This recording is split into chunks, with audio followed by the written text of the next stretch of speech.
नमस्कार। उम्मीद है आप लोग स्वस्थ और सानंद होंगे। आप लोगों ने भी ऑब्जर्व किया होगा कि अपने प्रधान सेवक साहब ने जब से अपनी सेवाएं देनी शुरू की हैं तब से आए दिन कोई ना कोई बखेड़ा खड़ा होता ही रहता है। आप लोगों ने भी ऑब्जर्व किया होगा और मैं तो खैर कह ही रहा हूँ। अब अभी हाल ही में जब अमेरिका और मिस्र को फतेह करके अपने प्रधान सेवक साहब लौटे तो फिर एक नया बखेड़ा शुरू हो गया। अभी तक आप लोगों को पता चल भी गया होगा, लेकिन मैं इस बखेड़े की थोड़ी अलग अलग तरीके से इसकी पड़ताल करूंगा, इसलिए मैंने कहा आप लोगों से जिक्र किया जाए। वॉल स्ट्रीट जर्नल की जर्नलिस्ट हैं सबरीना सिद्दीकी। इन्होंने ही अपने प्रधान सेवक साहब से पूछा था वॉशिंगटन में जो प्रेस कॉन्फ्रेंस हुई थी कि मानवाधिकार संस्थाओं के हवाले से ये लोग बात आरोप लगता है कि भारत में मुसलमानों का दमन हो रहा है और जो लोग आलोचना करते हैं उनको भी उनका भी एक तरीके से दमन ही किया जाता है। इस पर आपका क्या कहना है?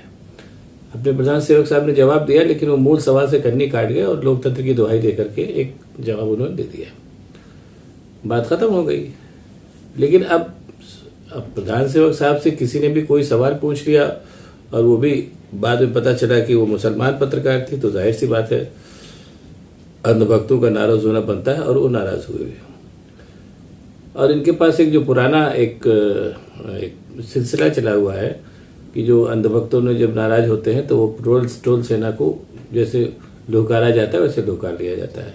अब ट्रोल सेना जो थी वो सबरीना सिद्दीकी के ऊपर शुरू हो गई। ये सिलसिला हुआ।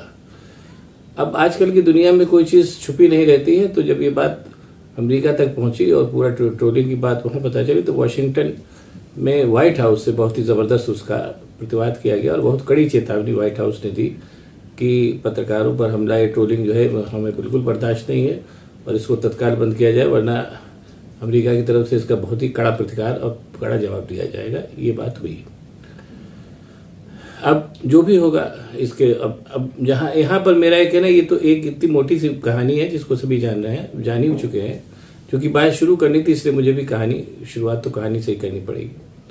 अब इसी जगह पर मेरा ये कहना है कि अभी तो ये शुरुआत है, न अंधभक्त मानेंगे। और जिस तरीके का अमेरिका का जो कल्चर है वो पूरी वहाँ जो लोकतंत्र अपनी पूरी स्वतंत्रता के साथ वहाँ पर काम करता है और अंधभक्त भी अपनी करनी से बाज नहीं आएंगे, ट्रोलिंग अभी चलती रहेगी।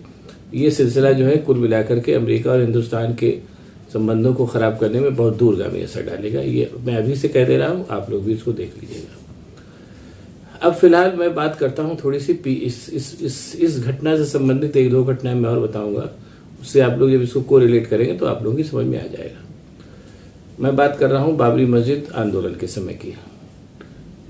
ये घटनाएं मैं इसलिए बता रहा हूँ कि इसको समझने में आसानी हो कि ये जो सबरीना सिद्दीकी के खिलाफ जो ट्रोलिंग हुई है, ये ऐसा नहीं कि कोई नई बात है।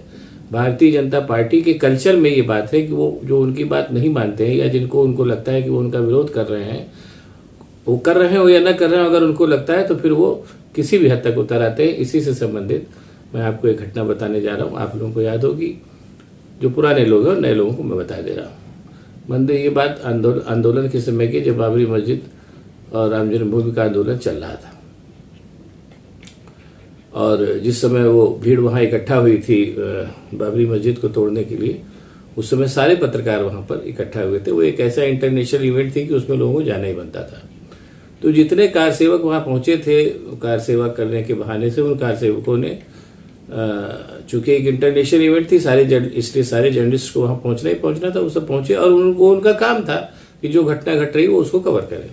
लेकिन जितने कार सेवक पहुंचे थे उन्होंने ज़्यादातर पत्रकारों को घेर के बहुत मारा और इस कदर मारा कि बहुत से पत्रकार जो थे उनको बहुत चोट चपेट लगी, बहुत से घायल हो गए, बहुतों के कैमरे टूट गए। ये एक उनका ये कार्रवाई हुई और ये तो हुई एक बात। उसके अलावा भी आप लोगों ने देखा होगा कि जब खासतौर से जब से प्रधान सेवक साहब की सरकार आई है, तब से जो भी घटनाएं सरकार के खिलाफ लोगों को लगा, तो उस घटनाओं में जितने भी आपके ये स्वयंसेवक थे वो सब कई मामलों में लाठी लेकर के आए, कई बार बहुत लाठियां चलाई, बहुत लोग मारा पीटा। ये कई घटनाएं आप लोगों को भी याद होंगी। तो ये मैंने घटना इसलिए बताई कि जब जिस समय राम जन्मभूमि में कार सेवकों ने पत्रकारों को और उन तमाम लोगों को घेर के मारा, उस समय भी लोगों का ध्यान इस तरफ गया था। लेकिन चूंकि भारतीय जनता पार्टी उस समय एक छोटी सी पार्टी थी जिसका कहीं कोई खास वजूद नहीं था, इसलिए उसको सिंपल कानून और क्या नाम है की व्यवस्था, कानून की एक कानून सम्मत ढंग से उसको देख करके उस पर जो छुटपुट कार्रवाई करनी थी वो कर दी गई। लोग ये नहीं समझ पाए कि ये भारतीय जनता पार्टी की विचारधारा उसकी मस्तिष्क में है कि जो भी हमारा विरोध करेगा हम उसको मारेंगे। हालांकि इसके पहले भी वो कई बार ऐसा संकेत दे चुके थे, कई बार ऐसा दिखा भी चुके थे छुटपुट तरीके से। लेकिन पहली बार राम जन्मभूमि बाबरी मस्जिद आंदोलन के समय में संघबद्ध होकर के हिंसा का प्रयोग किया गया, ये बात लोगों ने देखी। और लेकिन जैसा मैंने कहा कि उस समय चूंकि भारतीय जनता पार्टी की छोटी पार्टी थी और एक आध जगह ही उसकी सरकार थी, इसलिए बहुत ज़्यादा उसको कानून व्यवस्था का सवाल मान करके निपटा दिया गया। अब यहाँ पर मैं इससे भी थोड़ा पीछे की बात आपको बताऊंगा, उस पर आप लोग गौर करिएगा कि अब यहाँ पर जो बात आई है, जहाँ से बात फिर शुरू होगी, वो ये है कि इसी मानसिकता के साथ ये सारी की सारी मानसिकता, जिस मानसिकता के भारतीय जनता पार्टी उसका पितृ संगठन स्वयंसेवक संघ है, ये मानसिकता हिंदुस्तान में तो चल सकती है, लेकिन हिंदुस्तान के बाहर जब आप जाएंगे, जैसा कि अभी अमेरिका में हो गया, तो ये मानसिकता नहीं चलेगी। क्योंकि ये मानसिकता ही जो है एक तरीके से जो लोकतांत्रिक ढांचा है इस समय दुनिया में सबसे ज़्यादा प्रभावी है, ये मानसिकता उस लोकतांत्रिक ढांचे के ही खिलाफ है, जिसको कि हालांकि दुहाई अपने प्रधान सेवक साहब अमेरिका में बार बार लोकतंत्र की दे रहे थे, लेकिन अब इस विरोधाभास का वो क्या करें कि अपने यहाँ देश में उनकी जो मानसिकता लोकतांत्रिक नहीं है, और वो कुल मिला के सबरीना सिद्दीकी के मामले में ऐसा घटना हो गई कि वो सारी सच्चाई खुल के सामने आ गई, उसी अमेरिका में आ गई जिसमें अभी अभी प्रधान सेवक साहब दुहाई देकर के लौटे, लोकतंत्र की दुहाई देकर के लौटे। अब आपको इसके पहले की भी बातें घटनाएं बता दे रहा हूँ, उसको ध्यान में रखिएगा, कभी ध्यान में आएगा तो आप लोगों को चीज़ें काम आएंगी। अपने भारतीय जनता पार्टी और स्वयंसेवक संघ, जिसको अपना पूर्वज और अपना आदर्श मानते हैं पेशवा, उनके साथ भी यही दिक्कत थी कि पेशवा जो थे, जो जिस मानसिकता और जिस तरीके की बातें अपने आज की तारीख में भारतीय जनता पार्टी और स्वयंसेवक संघ करते हैं, उसी मानसिकता के साथ और काफ़ी कुछ उसी मानसिकता के उसी तरीके की बातें पेशवा भी करते थे, जो मुगलों को हराने के संकल्प के साथ महाराष्ट्र की उनकी ताकत थी। और पेशवा ने जब बाजीराव पेशवा के बाद और उसके थोड़ा सा और बाद भी सही, जब ऑलमोस्ट काफ़ी भारत के काफ़ी बड़े हिस्से पर थोड़े समय के लिए कब्जा कर लिया, तो वो पूरी तरीके से खुल के सामने आ गए थे। और चाहे वो, हालांकि उनका नारा तब भी हिंदू स्वराज का ही था, लेकिन उनके निशाने पे सभी थे, चाहे हिंदू राजा थे, चाहे मुसलमान राजा थे, और मुगल तो थे ही। जैसा मैं पहले ही बता चुका हूँ कि पेशवा के त्रास से परेशान होकर के राजस्थान के जयपुर के राजा ईश्वरी सिंह ने आत्महत्या भी कर ली थी। ये सब ऐसा हो रहा था। तो पेशवा की जो मतलब वो जो कारगुजारियाँ थी वो इसी तरीके की थी कि अपने मतलब अपने उत्कर्ष के समय उन्होंने किसी को नहीं छोड़ा।